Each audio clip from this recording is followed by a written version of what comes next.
In my experience, when staff are asked to be filmed, they feel the hit of not only the fear of being filmed, but also the unexpected work demands of creating their own content. You don't want them to start writing reams of scripts anyway. Even if they do create excellent word-for-word written content, then presenting will be almost impossible without a teleprompter. We do have those, indeed I'm using ours right now, but it's better if they work from the cues. So create that structure now. Make sure you've got a clear beginning, middle, and end call to action that fulfills the objectives of your video. Remember, fewer words that are to the point is worth more in the world of video content. You should plan your video as a method of inspiring initial engagement with your viewer. You don't want the video to give your viewer everything they need. Otherwise, they'll not have a reason to start contact with you.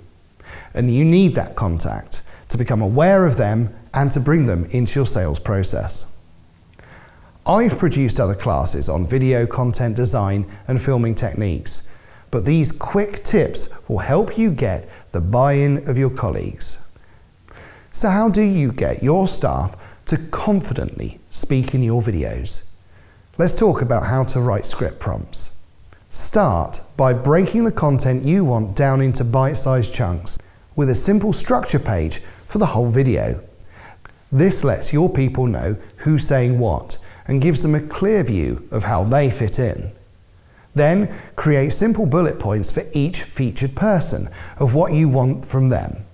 Don't tell your employee how to phrase their sentences, and especially don't create long, full written scripts for them.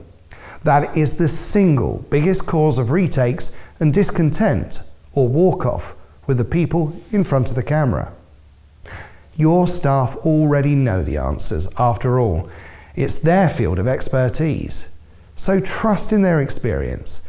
Indeed, letting them do their thing will be far more convincing to your viewer than reading a script of your corporate idealisms. Your script should look like this. A quick intro, including their qualification to speak, for example, their job title, should provide sufficient confidence in the mind of the viewer that they are an authority to speak on that subject. Then, list the topics with intended focus. Similar to this example. Finally, if there are more than 1 or 2 points, a summary bullet point with the topics revised to focus your viewer will help. You'll be on the same page with your colleague and ensure that you'll get the content you're looking for from them. Be ready to film before they arrive. Make sure the camera is in focus, the microphone is on and working, and the sound is clear and crisp. Do a test countdown on yourself or with a helper first. You don't want your colleague building up anxiety whilst you fiddle with the equipment or dwelling on their performance after you've filmed. Get them in, get them filmed, and then get them away as quickly as reasonable so they feel positive about the experience, enough so that you can ask them to do it again. When filming, get signed and verbal consent just before they go on camera. Always get your releases from anyone in your video. It may be impossible to get a signed release after filming. Editing them out later due to a release technicality may be expensive at best or impossible at worst. Stand behind the camera and on the first press of the record button, ask them, please say your name, your job title, and confirm that you're happy to be filmed and recorded by Company X. Get a written consent of the release signed too. Get their confidence in the moment by asserting yourself as director. This doesn't mean come in all Hollywood and arrogant. It's about you being focused on the process of getting their content on camera. You are the person that can make your colleague feel empowered to be filmed, and in doing so you are more likely to derive strong content from them. Be the director using this approach. Firstly, a word of warning. Everyone likes outtakes and laughter, but that will be incredibly disruptive, and you really don't have the time to edit an outtakes video. And if you did, use that time to make more valuable video content. When your subject faffs a line, do laugh briefly with them, but quickly refocus their thoughts to another take. Body language and counting does this best. Hold your hand up with 3 fingers and then count down. 3, 2, but don't say 1. Mouth the word silently and then tap your hand in mid-air to signify the 1. And then flip your hand over to direct them to begin. For example, 3, 2.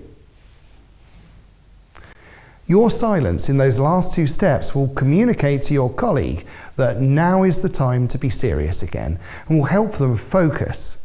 That technique will also give cutting space to your editor. Try to stand behind the camera and maintain an interested face and eye contact. Nod on key points to show interest and to keep the energy up, and to keep their eye direction in line with the camera. I don't often tell the person in front of the camera this, or even fully trained presenters, and you shouldn't either. But I almost always re-record the first thing I filmed with them again at the end. In the first few takes, they'll find their comfort and relax in front of the camera. I won't get them to re-record it immediately. That may feel demoralizing. And we'll skip through the first piece. With their found confidence, they'll deliver the next content pieces smoothly and with fewer retakes. You then just tell them the truth. Something like, "Hey, you really got into that. Let's do the opening again." Don't ask, just direct. And although they'll wonder why, that last take will probably be the one your editor uses. Please like, subscribe and follow, and do feel free to comment for more business-focused video content creation tips and masterclasses. We're happy to answer any questions too. Don't forget, you can find more at conceptmedia.group/academy and our full range of video production services at conceptmedia.group. Thank you for watching.